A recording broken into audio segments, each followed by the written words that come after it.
may pinaghahandaan na malaking indignation rally laban kay PRD, kay FPRD.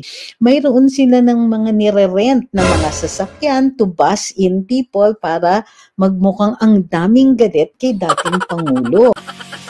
Kung bago ka lang dito sa NTPH, maaari bang makahingi ng isang like at subscribe? At huwag kalimutan pindutin ang notification bell para ma-notify kapag may ganito tayong upload. Salamat kabayan! Alright.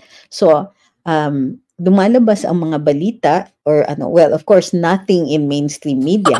Pero marami ng mga sources ang nagsasabi sa ilang mga vloggers rin at ilang mga komentarista na may pinaghahandaan na malaking indignation rally laban kay PRD, kay FPRD. Bakit? Well, why is it necessary? Pinalalabas nila na nagmumukhang may nagre-react ng mga tao. Pero kung reaction ito, kung spontaneous reaction ito, kailangan ba na merong mga ganyang organize?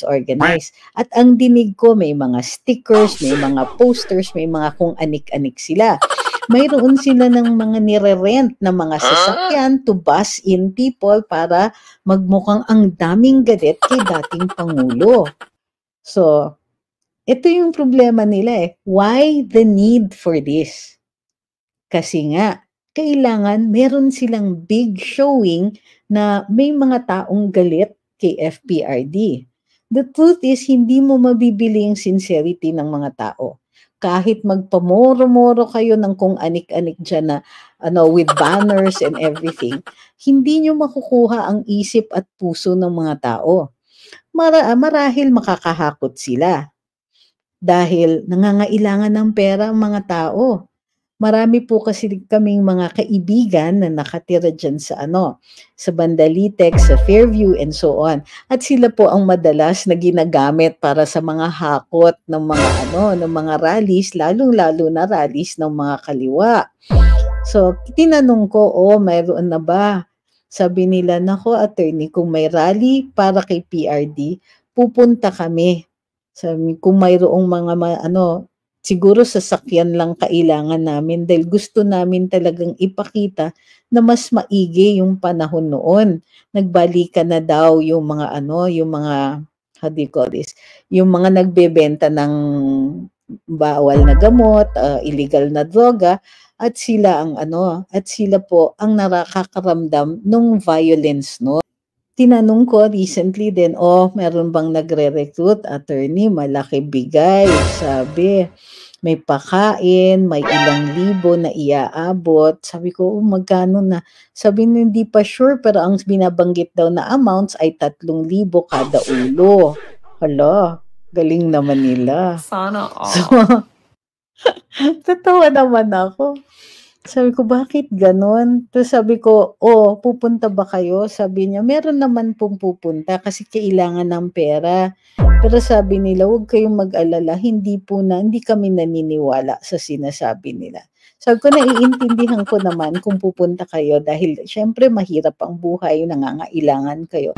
Tanggapin niyo yung pera, pero dumating lang kayo, wag na kayong magsigaw-sigaw ng ganon. Wag niyo nang ipakita na naniniwala naman kayo dito sa mga mga taong naghahakot sa inyo. Sabi ni Ma'am Ninita, maraming pupunta, bayad ng Congress, pero ang isisigaw mga yon, Duterte rin lang. What does it mean? When Senator Cheese is mentioning about certifying the Senate hearing, hindi po yung hearing ang sinecertify. Ang isi-certify ay yung transcript nang sa gayon, yung mga sinabi ni FPRD ay maisumite nila sa ICC. Alam naman nila na mahina itong ebidensya na ito. Ngunit, ginagawa nilang public at ina-announce pa ng mga katulad ni Senator Cheese na ayan, is-certify namin yung transcript, yan, padadala yan sa ICC at tsutsu, ganyan. And the purpose is to demoralize you, yung mga support ni PRD. To demoralize and say na, baka kung ano mangyari kay sir, magbagabag tayo, or isipin ng mga tao na ay, totoo pala, parang ganon. So, nagkakaroon kasi ng weight. Because, well, isa-certify ng Senado, it must be true. May mga ganyan. Ay naku, huwag kayong maniwala Dahil kung kayo po ay nanood, maririnig nyo rin yung portions na ine-explain niya. Oh, nung 'di ba sinabi niya, "Oo, may ano ako, may DS ako." Tapos sabi nung tinanong ni Senator Coco, "Paki-clarify nga, sinabi ninyo meron kayong DS?" Sabi niya, "Well, hindi naman talagang DS." Gano'n. So, all of these including yung mga sinasabi niya na, "You cannot make me no, I am not responsible for these deaths because guilt is personal." Pati yung mga sinabi niya na, "Oh, kahit sinabi ko yung mga yan, naniwala ba itong mga 'to? Tignan niyo." So, yung mga pulis na nandiyan, ginawa ba nila?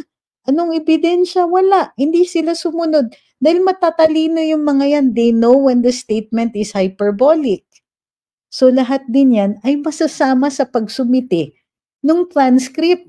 Makikita din nila yung mga portions na sinalag niya, yung mga sinabing gano'n. Sa totoo lang, halos walang evidentiary value yung ano yung mga sinabi niya sa Senado dahil it is peppered with his explanations about what he said. So, kahit sabihin nun ngayon yung mga nagsasabing totoo bang makukulong? Ang kulong po nangyayari lang yan after a trial, after a hearing, o yung mga hearings have been conducted and evidence has been submitted, except if you're being detained to hold you for the jurisdiction, to submit to the jurisdiction of a court. So, kung ICC ang inaalala ninyo, number one, walang jurisdiction ng ICC sa atin. Even assuming tumuloy-tuloy, magkaroon ng moro-moro, thank you Ma'am Linda, doon sa ICC at magkaroon ng probable cause at mag-issue pa sila ng warrant, ganyan. Masaserve lang po yan in a country where they have jurisdiction at pwedeng gumalaw yung authorities doon or makapasok sila dito sa Pilipinas if the government allows it. Ngayon, even if the government allows it, kailangan pa rin yan isumite sa local na court for verification. At maghihiring pa yan kung mag-a-apply ang warrant na yan dito sa Pilipinas. Yan ay kung susunod sila sa patakaran. Livety, thank you very much. So, malayo pong mangyari yan. Bukod pa dyan, kahit isumite yung transcript ng Senate doon sa ICC, hindi pa nga po sila tapos doon sa probable cause hearings. Okay? Kaya nga po wala pang warrant. Ngayon, pagka tumanggap sila ng ebidensya galing dito kina Trillanes, anong mangyayari? Kahanap pa rin sila, mag-iimbestiga pa rin sila para marinig yung kabilang panig. So, matagal pa po yan if even assuming na tumuloy-tuloy yan. Jess Ordillas, thank you very much.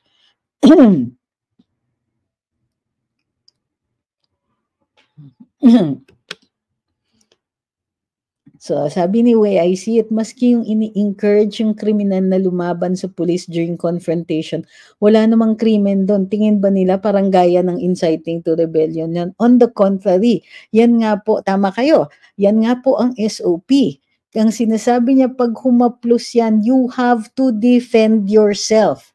Pag meron kayong dinetain, you must overcome the resistance, the aggression that a person who is being detained will show at the outset.